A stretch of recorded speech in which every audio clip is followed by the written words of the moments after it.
Hello बच्चों, कैसे हैं? तो उम्मीद करते हैं कि आप बहुत ही अच्छे होंगे। तो आज जिस बारे में बात करेंगे, खास करके आप भी जान के चौंक जाइएगा। आज बात करेंगे कि बिहार बोर्ड में बहुत सारा बच्चा कहता है कि सर हम पास नहीं होते हैं। सर आखिर ऐसा ट्रिक बताइए कि हम बिहार बोर्ड में पास हो जाएंगे। तो चलिए, आप अभी तक यदि कुछ नहीं पढ़े हैं, मात्र 1 महीना तैयारी करिएगा और हम ऐसा ट्रिक आज बताने के लिए जा रहे हैं। यदि इस ट्रिक को पालन कर लिया आप, तो हम गारंटी लेते हैं कि आपका भी नंबर बिहार बोर्ड में 350 400 प्लस नंबर होगा। तो चलिए बताते हैं। देखिए, करना क्या है आपको।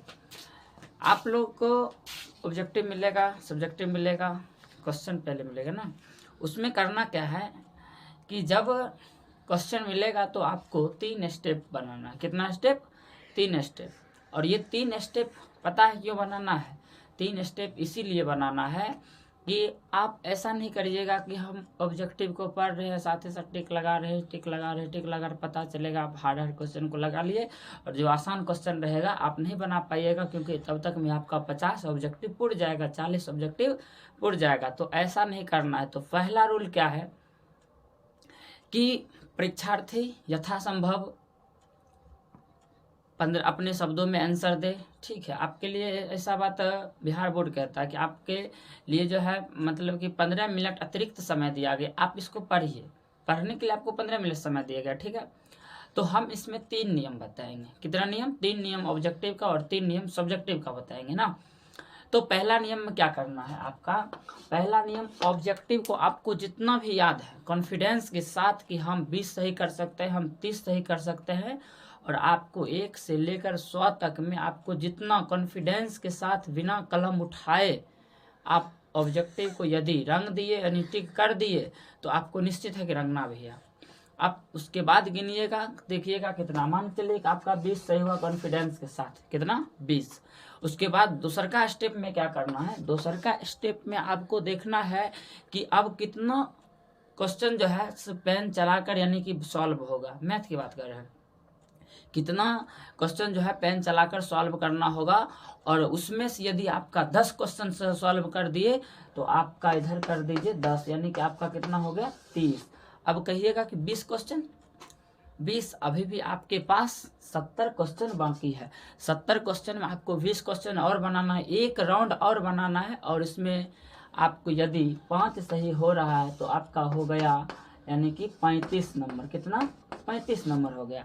उसके बाद जो बचेगा आप टक्कर पंचे लगा दीजिए, कोई दिक्कत नहीं। अरे वैसे भी गलत होगा, ऐसे भी लगा दीजिए, क्या पता 2-3 सही हो। लेकिन इतना तो फिर कॉन्फिडेंस के साथ है कि 30 प्लस मेरा सही होगा ना। ये था मैथ की बात। अब साइंस, सोशल साइंस में क्या करना है? साइंस में भी 180 क्वेश्चन, 80 में आपको 40 बनाना है। कितना बनाना है? 40। ये तो बिस्तर पर बच्चा सुसु करने वाला भी बना देगा। पता है क्यों बना देगा? इसलिए बना देगा कि 80 क्वेश्चन आपको है और आप प्रत्येक चैप्टर को अच्छे से पढ़े होंगे ना। तो आप 40 क्वेश्चन निश्चित है बना दीजिएगा। 40 क्वेश्चन बनेगा, 100% बनेगा, ठीक है। और आपको उसके लिए क्या करना पड़ेगा कि कड़ी से कड़ी मेहनत करना पड़ेगा। ऑब्जेक्टिव को एक एक पन्ना पन्ना को याद कर लेना है, तभी 40 क्वेश्चन बनेगा, वरना संभव नहीं है आपके लिए। वैसा बच्चा जो अभी तक कुछ नहीं पढ़े हैं, उसके भी मन में सवाल उठता होगा कि सर अभी तक हम कुछ नहीं पढ़े हैं, आखिर अब हम 1 महीना में ऐसा टॉनिक थोड़े है कि आपको हम पिला देंगे कि आप तुरंत 1 महीना में तंदुरुस्त हो जाइएगा, आपको 40 ऑब्जेक्टिव। नहीं, आपको उसके लिए क्या करना पड़ेगा कि चैप्टर वाइज रीडिंग लगाइए। और चैप्टर वाइज यदि रीडिंग लगा लिए तो हम गारंटी लेते हैं आपका 30 प्लस ऑब्जेक्टिव सही होगा। थोड़ा सा मेहनत यदि कर लिए ना, तो आप 1 महीना की हम बात कर रहे हैं। उसके लिए भी 3 नियम हम बताएंगे। वही 3 नियम अपनाना है कि पहला नियम में क्या करना है, आपको कॉन्फिडेंस के साथ कितना ऑब्जेक्टिव है उसको कर लिए। फिर दूसरा बार में क्या कर लिए, यानी कि दूसरा स्टेप में भी देखे कि 5 क्वेश्चन से, तीसरा स्टेप में टक्कर पंचे मार देना है। जितना सही होगा आप कंटिन्यू गिन लीजिएगा, इतना सही हुआ, यानी कि मान चलिए आपका 20 सही हो रहा है तो 20 सही साइंस में हो रहा है ना, ऑब्जेक्टिव। अगर मान चलिए 20 नंबर आप सब्जेक्टिव मानते हैं तो 40 नंबर आपका ये हो गया। इसको आपको मिलेगा यानी कि 18 नंबर, तो आपका कितना नंबर होगा? 58 नंबर। कितना नंबर हो गया? 58 नंबर आपका ऐसे हुआ 1 महीना में। जो स्टूडेंट सीरियसली मूड में पढ़ रहे हैं उसके लिए तो 80 प्लस हो सकता है, ठीक है। ये था साइंस की बात। अब बात करेंगे सोशल साइंस। सोशल साइंस में भी आपको यही नियम अपनाना है। सोशल साइंस में भी बच्चों आपको यही नियम अपनाना है। 3 नियम। क्या है? 3 नियम। ठीक है, 3 नियम आपको अपनाना है। और 3 नियम वही अपनाना है कि पहला नियम, आपको कॉन्फिडेंस के साथ जितना ऑब्जेक्टिव याद होगा उसको टिक कर लीजिए और उसको गोला को रंग दीजिए। ठीक है, ये जो है ना गोला, ये गोला को रंग देना है। सेकेंड राउंड क्या करना है? सेकेंड राउंड में आपको देखना है कि कितना ऑब्जेक्टिव, यानी सस्पिशन, अरे ये होगा सही कि वो होगा सही, ये होगा सही कि वो होगा, नहीं। आप एक बार अगर कहिएगा ये सही होगा तो उसी को लगा देना। ठीक है, और उसको क्या कर देना है? हटा देना, यानी कि गोला को बिना कर देना। तो मान के चलिए कि कॉन्फिडेंस के साथ आपका 20 हुआ, 10 क्वेश्चन आप ऐसे लगाए तो आपका ऐसे होगा, यानी कि 30 क्वेश्चन हुआ। और 10 क्वेश्चन जो बचेगा ना, आप पटकर पंचे लगा दीजिएगा, 5 सही होगा निश्चित। आप समझ रहे हैं ना? 5 सही होगा और आपका कितना होगा, यानी कि 30 इधर और 5 इधर, यानी 35। और सब्जेक्टिव में हिस्ट्री, ज्योग्राफी, ठीक है, इकोनॉमिक्स, सिविक्स, इस सब में यदि बनाइएगा ना अपने मन से भी, तो हम गारंटी लेते हैं 30+ नंबर एग्जामिनर देगा। और बताइए, और कुछ पूछना चाहते हैं? 30+ नंबर देगा। पता है 30+ जब नंबर देगा तो आपके पास कितना नंबर हो जाएगा? 65 नंबर हो जाएगा। और 18 नंबर मान के लिए प्रैक्टिकल देगा तो 13, यानी कि 83 नंबर आपका हो गया। पता है मेरा भी आया था 84 नंबर। बात समझ रहे ना? तो इसलिए ऑब्जेक्टिव का ये नियम बनाना है। और हिंदी में तो आप चैप्टर वाइज रीडिंग यदि लगा लीजिएगा ना, तो हम गारंटी लेते हैं कि 30+ ऑब्जेक्टिव आप सही कर लीजिएगा। व्याकरण पढ़े हुए, बिना व्याकरण पढ़े हुए आप 30+ सही कर सकते हैं। ऐसा नहीं है कि हम आपको पिला देंगे, आप मतलब पी लीजिएगा या तुरंत तंदुरुस्त, तो नहीं। आपको हम सिर्फ इतना कह रहे हैं कि आप चैप्टर बाय चैप्टर रीडिंग लगा लीजिए। और हम गारंटी लेते हैं यदि चैप्टर बाय चैप्टर रीडिंग लगा लिए तो 30+ ऑब्जेक्टिव सही होना तय है। और बात करेंगे व्याकरण तो 0 है, कुछ नहीं है व्याकरण सिर्फ और सिर्फ 15 दिन आप पढ़ लिए ना सही तरीका से, ठीक है, 15 दिन, तो हम गारंटी लेते हैं कि 15 दिन क्लास कीजिएगा ना, 10 ऑब्जेक्टिव निश्चित है व्याकरण में आप सही कर लीजिएगा। यानी हिंदी में आप 40 ऑब्जेक्टिव सही कर लीजिएगा। पत्र लेखन पूछता है, अनुवाद पूछता है, उसके बाद गद्यांश पूछता है, उसके बाद मान चलिए कि ऐसे पूछता है, यानी निबंध पूछता है। यही में तो आपका 50, यानी कि हिंदी में 50 नंबर में आप कितने नंबर ला सकते हैं? 30+ नंबर आएगा। जो स्टूडेंट कमजोर है उसके लिए करें, जो स्टूडेंट शुरू से पढ़ा उसके लिए तो आम बात है, 40-50 नंबर उसके लिए आम बात है। 50 में 50 भी ऐसा स्टूडेंट है जो लाता है, जो कड़ी से कड़ी मेहनत किया है, शुरू से मेहनत किया, उसके लिए हम बात करें। ठीक है, तो ये हिंदी का। अब बात करेंगे संस्कृत। कहिएगा सर संस्कृत क्या होगा? संस्कृत तो जना पढ़ने के लिए नहीं आता, फिर संस्कृत का क्या हाल होगा? अरे संस्कृत तो कुछ नहीं है, आपके लिए बहुत आसान है। पहले के समय क्या था, 2018 से पहले संस्कृत में ही लिखना पड़ रहा था, लेकिन अब संस्कृत को हिंदी में लिखना है। सिर्फ व्याकरण का जो है ना, व्याकरण आपको जो है ऑब्जेक्टिव में आएगा, बल्कि अब सब्जेक्टिव में व्याकरण नहीं पूछता। हाँ पूछेगा, ऐसा नहीं पूछ रहा, यानी कि अनुवाद जो है ना वो पूछेगा। ठीक है, 6 नंबर का अनुवाद पूछेगा। उसके बाद यानी कि 6 नंबर अनुवाद हो गया। फिर 16 क्वेश्चन, 8 क्वेश्चन का जो जवाब देना है, यानी कि वो हिंदी में देना है। पत्र लेखन वो संस्कृत में देना है। थोड़ा सा मेहनत कीजिएगा ना, 1 महीना बचा आपके लिए। और 1 महीना यदि मेहनत कर ली ना, तो गारंटी लेते हैं संस्कृत और करना। अब पुराना मास्टर सब खत्म हो गया, अब नया छोरा सब मास्टर आया है। बात समझ रहे हैं ना? तो संस्कृत में नंबर सबको मच कर देता है, यानी कि 80+ नंबर देगा आप लोग को भी। जो अच्छा स्टूडेंट होगा वो तो 90+ भी कर सकता है। बात समझ रहे हैं? तो संस्कृत भी आपके लिए आसान। अब बात मेन बात क्या करेंगे कि सर यदि हमको कुछ नहीं याद है तो हम क्या करके आएंगे? आप क्या करके आइएगा पता है? आप ऐसे कर लीजिएगा और एक बार सोच लीजिएगा हमको क्या लिखना है। अरे आइए ना, बात आते हैं क्या करना है। देखिए,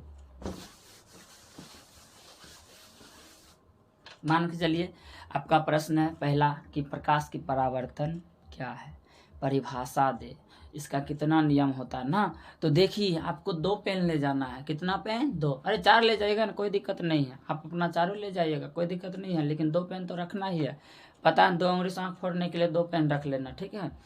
चलिए देखते हैं पहला पेन, यानी कि एक लीजिएगा ब्लैक पेन, एक ले लीजिएगा ब्लू पेन। ब्लैक पेन से क्या करना है? क्वेश्चन लिखना नहीं है, क्वेश्चन का पॉइंट लिखना है। आप समझ रहे हैं? क्वेश्चन का क्या लिखना है? पॉइंट। अब मान चलिए पॉइंट क्या लिखना है? प्रकाश ना। अब क्या कीजिएगा? प्रकाश लिखकर सिर्फ डैश कर दीजिएगा। प्रश्न संख्या 1, तो ऊपर लिखिएगा प्रश्न संख्या 1, प्रश्न संख्या 1 ना। लघु उत्तरीय प्रश्न है तो यहाँ लिख दीजिएगा लघु उत्तरीय प्रश्न, लघु उत्तरीय प्रश्न, लघु उत्तरीय प्रश्न लिख दीजिएगा। ठीक है, छोटा सा बोर्ड है इसलिए थोड़ा प्रॉब्लम है। तो यहाँ लघु उत्तरीय प्रश्न, प्रश्न संख्या 1, और यहाँ से आप परिभाषा लिखना शुरू कीजिएगा। क्या लिखना शुरू कीजिएगा? परिभाषा। मान चलिए कि प्रकाश की परिभाषा लिखिए। फिर उसके बाद अगला क्वेश्चन है, अगला क्वेश्चन क्या है? अपवर्तन की परिभाषा लिखिए, परावर्तन की परिभाषा लिखिए, ओम के नियम से आप क्या समझते हैं ना, प्रतिरोध किसे कहते हैं, श्रेणी क्रम समूह से आप क्या समझते हैं। ठीक है, तो उसी तरह से फिर अगला प्रश्न, यानी कि आप जो लिखिएगा ना, लिखने का तरीका सही होना चाहिए। आप ऐसा नहीं कि आप सटा सटा के लिख दीजिएगा तो एग्जामिनर जो होगा ना, पता चलेगा किसी का आंखें खराब होगा, चश्मा लगा के चेक करेगा ना तो आपको नंबर दे देगा, लेकिन कोई अच्छा आंख वाला होगा तो आपको नंबर भी नहीं देगा, क्योंकि आप लिखे सही से नहीं। ठीक है, और उसको अच्छा से थोड़ा हटा हटा के लिखना है ना। तो देखिए प्रश्न संख्या 1 का इसमें आंसर लिखना, प्रश्न संख्या 2। ठीक है, प्रश्न संख्या लिख देना 2। नेक्स्ट अगला क्वेश्चन बनाएंगे प्रश्न संख्या 2। ठीक है, स्पष्ट उसको लगना चाहिए कि नहीं बच्चा दिया प्रश्न संख्या 2 का जवाब। ठीक है, प्रश्न संख्या 2 का जवाब आप यहाँ उत्तर भी लिख सकते हैं, लीजिए कोई दिक्कत नहीं है। आप यहाँ उत्तर भी लिख कर आंसर, हाँ लेकिन उत्तर लिख आंसर डायरेक्ट नहीं लिखना है, आपको पॉइंट बनाना है। क्या बनाना है? पॉइंट। जैसे ओम का नियम, मान के चलिए कि ओम का नियम पूछ रहा है।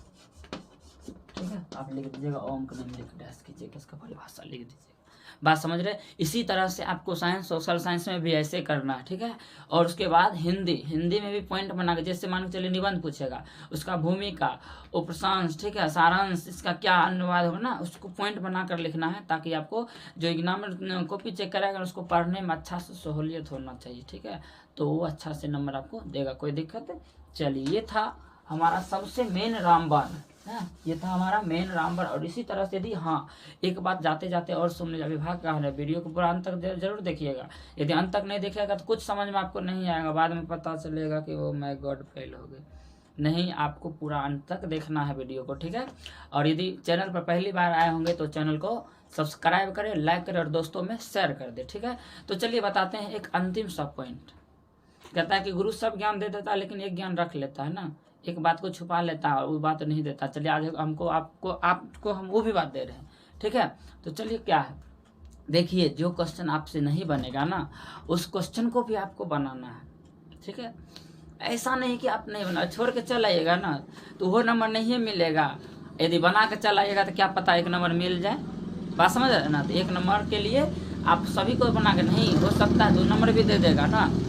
बात समझ रहे हैं? इसीलिए सभी क्वेश्चन को बनाना है, एक भी क्वेश्चन को नहीं छोड़ना है, टाइम मैनेजमेंट करना है। एग्जाम में सबसे ज़्यादा मायने रखता है टाइम मैनेजमेंट। यदि आप टाइम मैनेजमेंट कर लिए तो हम गारंटी लेते हैं कि आपका बोर्ड में है ना, बिहार बोर्ड में, मैट्रिक हो या फिर 12th क्लास का हो, अच्छा मार्क्स नहीं आएगा ना तो फिर मेरा नाम बेकार है। टाइम मैनेजमेंट करना आप सीखिए, आप सेट बनाइए, मॉडल पेपर बनाइए। ठीक है, बिहार जो बोर्ड जारी किया उस मॉडल पेपर को सॉल्व कीजिए। आप चैप्टर बाय चैप्टर रीडिंग लगाइए ताकि आपको अशुद्धि भी मिटेगा, यानी कि शुद्धतापन आएगा और लिखने की कला होगा। ठीक है, हाथ बैठेगा।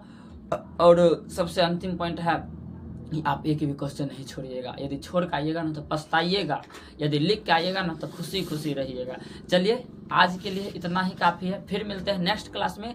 तब तक के लिए बाय। और चैनल पर पहली बार आए होंगे तो चैनल को सब्सक्राइब करें, लाइक करें और अपने दोस्तों में शेयर करें। धन्यवाद।